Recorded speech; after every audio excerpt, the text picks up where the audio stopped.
आपण 16 तारखेला म्हणजे आता 16 मेला आपण पुढच्या आंदोलनाच्या तारखेची घोषणा करतोय। आंतरवालीत सगळ्या पत्रकार बांधवांना बोलून पत्रकार परिषद घेऊन मराठ्यांचे पोरं त्यांचे सिव्हिल खराब व्हायला लागले, हे कर्जबाजारी व्हायला लागले।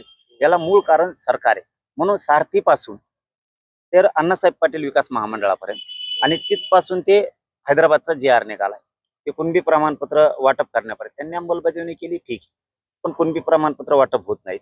त्याबद्दल आता पोरं जून मध्ये ऍडमिशन आहे पोरांचे मराठ्यांचे, मग त्यांचे कुणबी प्रमाणपत्र द्यायचे, व्हॅलिडिटी द्यायच्यात, हे सरकार जाणून बुजून देत नाही। सातारा संस्थांचं गॅजेटियर का निघत नाही? केसेस मागे घेऊ म्हणले का घेतल्या जात नाहीत?